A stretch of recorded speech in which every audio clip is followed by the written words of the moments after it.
Hello viewers, welcome to my kitchen. ఆకుకూరలు ఆరోగ్యానికి చాలా మంచివి కదండి. కానీ ఆకుకూరలని ఎవ్వరూ తినడానికి ఇష్టపడరు. ఒక్కసారి పాలకూరతో ఉల్లికారం ఇలా చేసి పెట్టండి, మరలా ఇదే కావాలని అడుగుతారు.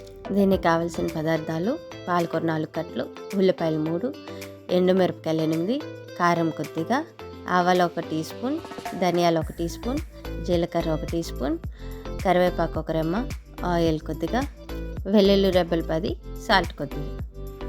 ఇప్పుడు మనం స్టవ్ ఆన్ చేసుకొని ప్యాన్ పెట్టుకొని అందులో కొద్దిగా ఆయిల్ వేసుకోవాలండి. ఆయిల్ హీట్ అయిన తర్వాత 1 టీ స్పూన్ జీలకర్ర, 1 టీ స్పూన్ ధనియాలు, 5 ఎండుమిర్చి వేసుకొని ఫ్రై చేసుకోవాలండి.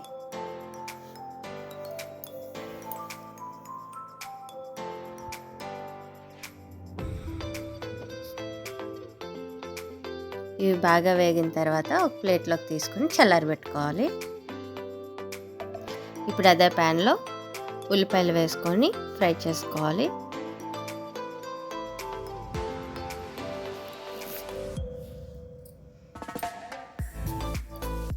పాలకూర ఆరోగ్యానికి చాలా మంచిదండి. ఐరన్ కంటెంట్ ఎక్కువ ఉంటుంది పాలకూరలో.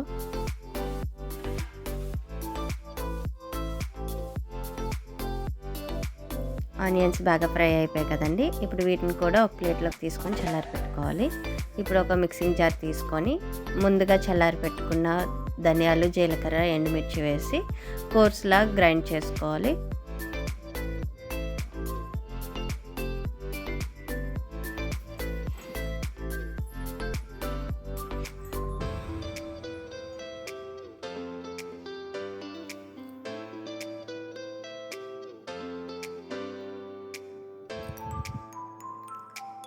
ఇప్పుడు ఇందులోనే వెల్లుల్లి రెబ్బలు, కొద్దిగా సాల్ట్,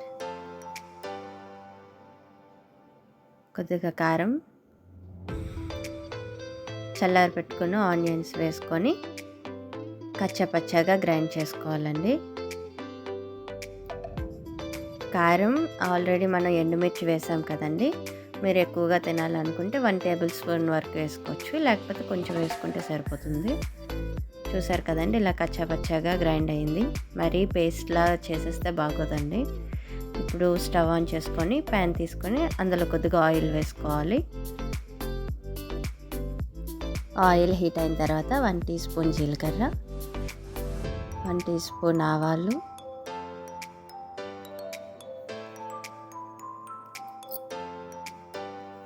మూడు ఎండుమిర్చి చీలికలు వేసుకొని ఫ్రై చేసుకోవాలండి.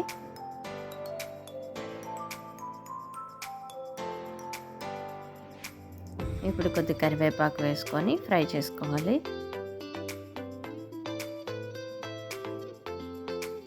ఇప్పుడు ఇందులోనే ముందుగా గ్రైండ్ చేసి పెట్టుకున్న ఉల్లికారాన్ని వేసుకొని బాగా ఫ్రై చేసుకోవాలండి. ఉల్లికారం ఎంత బాగా ఫ్రై అయితే పాలకూర ఉల్లికారం అంత టేస్ట్ ఉంటుందండి.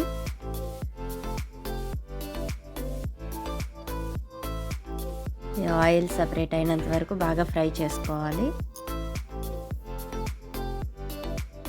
చూసారు కదండి, ఉల్లికారం బాగా ఫ్రై అయిపోయింది.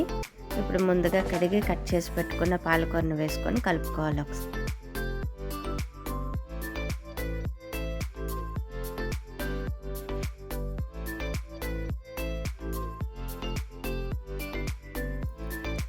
ఇప్పుడు మూత పెట్టి ఒక 10 మినిట్స్ పాటు ఫ్రై చేసుకున్నామండి. ఈ పాలకూర ఉల్లికారానికి వాటర్ ఏం యాడ్ చేయవసరం లేదండి. పాలకూర నుండి సపరేట్ అయిన వాటర్ సరిపోతుంది. సో ఒకసారి బాగా కలుపుకొని మరలా మూత పెట్టేసుకుందాం. 10 నిమిషాల తర్వాత మూత తీసి చూద్దామండి. చూసారు కదండి, పాలకూర ఉల్లికారం రెడీ అయిపోయింది. ఇప్పుడు స్టవ్ ఆఫ్ చేసుకొని సర్వ్ అవుట్ చేసుకోవడమే. మీకు కూడా ఈ రెసిపీ నచ్చినట్లయితే ట్రై చేసి ఎలా వచ్చిందో కమెంట్ సెక్షన్లో చెప్పండి. Please do like, share and subscribe to my kitchen. Thank you for watching.